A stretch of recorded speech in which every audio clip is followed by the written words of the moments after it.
कपड़े धोने वाली बहू। शादी के पहले से ही विभा को कपड़े धोने का बड़ा शौक था। कभी नल के नीचे तो कभी तालाब के पास। अरे मेरी नीली वाली लुंगी नहीं दिख रही है। विभा की अम्मा, कहाँ रखी है लुंगी? अरे वो तो विभा ने परसों ही धोकर रखी थी आपकी अलमारी में, देखो वहीं होगी। वो ना मैंने आज धो दी, मुझे लगा कि गंदी हो गई होगी। अरे कैसे गंदी हो गई थी? उसे तो मैंने पहना भी नहीं। हे भगवान, इस लड़की के कपड़े धोने की आदत से परेशान हो गया हूँ मैं। जितना तो घर में राशन नहीं आता, उससे कहीं ज्यादा डिटर्जेंट पाउडर का खर्चा है। इसकी शादी करवा दो, शादी जाए अपने घर में ही करे काम, फिर चाहे घर के कपड़े धोने हो या पूरे गांव के। हाँ ठीक बोल रही हूँ, देखता हूँ मैं कोई लड़का। वो दिन भी आ जाता है जब विभा को देखने लड़के वाले आ जाते हैं। लड़की मुझे अच्छी लगी। होने वाली सास कहती है, बेटी अगर कुछ पूछना है तो पूछ लो। वैसे तो हमारी लड़की बहुत ही शर्मीली है, जो बोल दो वो मान लेती है, इसे क्या पूछना होगा। अरे कैसी बात कर रही हो माँ, मुझे इन लोगों के घर रहना है, सवाल तो कई है। हाँ हाँ बेटा, पूछ लो ना, क्या पूछना है। आप लोगों के घर कपड़े कौन धोता है? सास का मुंह बन जाता है।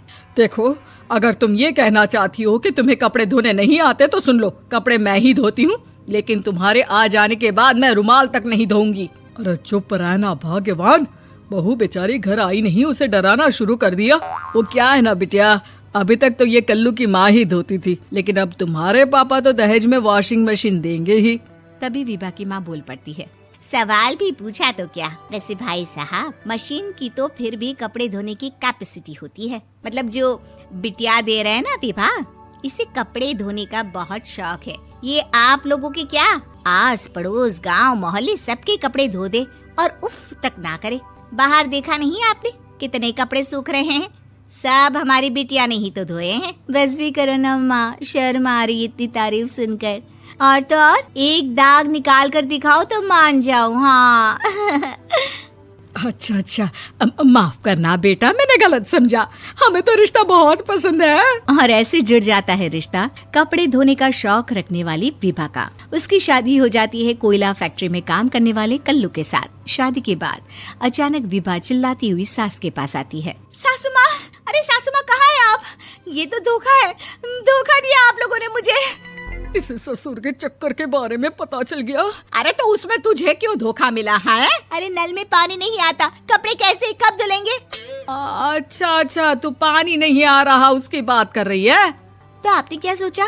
कुछ नहीं। अच्छा, तेरी माँ ने कहा था कि कपड़े धोने का शौक है तुझे, याद आया मुझे। शौक बोलकर कपड़े धोने वाले मेरे जुनून को कम ना आके सासू माँ, कपड़ा धोना मेरा गुरूर है। तभी पति भी वहाँ आ जाता है। अभी मैंने इसे सनी देओल की फिल्म दिखाई है, उसी के डायलॉग मार रही है माँ। अच्छा सुन, साफ साफ बता रही हूँ, पानी सुबह 4 से 6 और शाम को 10 से 12 आता है, समझी? विभा टाइमिंग सुनकर हैरान हो जाती है। ये क्या भूतों का मोहल्ला है? सुबह 4 बजे उठकर कौन कपड़े धोता है? 4 बजे टंकी में पानी जाता है, फिर सारा दिन धोना ना, किसने मना किया? अरे कैसी बात कर रही हैं? 200 लीटर की टंकी में कितने कपड़े धो लूंगी मैं? सुबह ही उठ जाऊंगी मैं। अब क्या था, विभा सुबह 4 से लेकर रात के 12 बजे तक कपड़े ही धोती रहती। एक रोज सास पड़ोस से निकलकर कहीं जा रही होती है कि साथ वाली कहती है, हाँ कल्लू की माँ, जरा ये बताओ कि 2 साड़ी है, 2 ब्लाउज और एक पेटीकोट और एक नाड़े वाला लंबा कच्छा। हाँ तो? अरे तो क्या, कितना लोगी धुलाई ये बताओ। धोबन दिख रहे हैं हम क्या? हमारे पति सरकारी नौकरी से अभी रिटायर हुए हैं और बेटा सुपरवाइजर है कोयला फैक्ट्री में। धोबन समझ रखा है हमें? हाय रे कल्लू की अम्मा, माफ कर दो, वो तो मोहल्ले में यही सब बता रहे थे कि तुमने बहू को कपड़ा धुलवाने के काम में लगा दिया है। सास को पड़ोसन की बात सुनकर गुस्सा आ जाता है। वो घर पहुंचती है जहां घर के बाहर ही इतने सारे कपड़े सूख रहे होते हैं जितने कि किसी धोबन के घर पर। अरे ओ कल्लू की दुल्हन, बाहर निकल।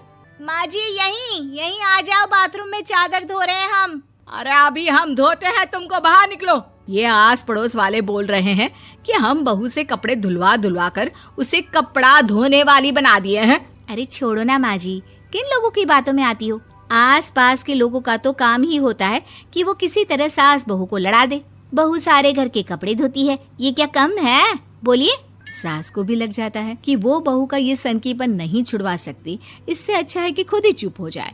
एक रोज सास और बहू मंदिर जाते हैं, जहाँ सास की साड़ी वहाँ खड़ी भीख मांगने वाली से मिलती है। माँ जी क्या बात है, आपकी साड़ी उस भिखारन से कितनी मिल रही है ना? हाँ हाँ देखो तो, दोनों की साड़ी मिल रही है। क्या बात है कल्लू की अम्मा, तुम खुद को तो अफसर की बीवी बताती हो और ऐसी सिंपल सी प्लेन साड़ी पहनकर घूमती हो। सिंपल और प्लेन नहीं है ये साड़ी। तो क्या सोने के धागे से फूल बने हैं?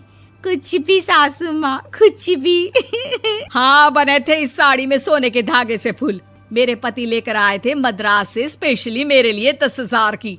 ताहे भाई साहब इस भिखारन के लिए भी सेम टू सेम साड़ी लेकर आए होंगे 10,000 की।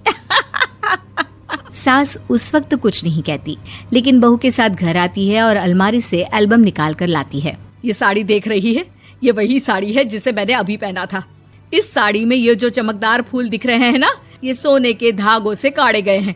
लेकिन तू लोकल वॉशिंग मशीन ब्रश से घिस घिस कर सारे फूलों को निकाल कर साड़ी प्लेन कर दी। मुझे माफ कर दीजिए सासू माँ। और तो और, जब मैंने तुझे तेरी गलती के लिए कुछ नहीं कहा, लेकिन तूने तो सबके सामने मेरा मजाक ही बना दिया। क्यों? बहू को समझ में आ जाता है कि अब से उसका कपड़े धोना बंद।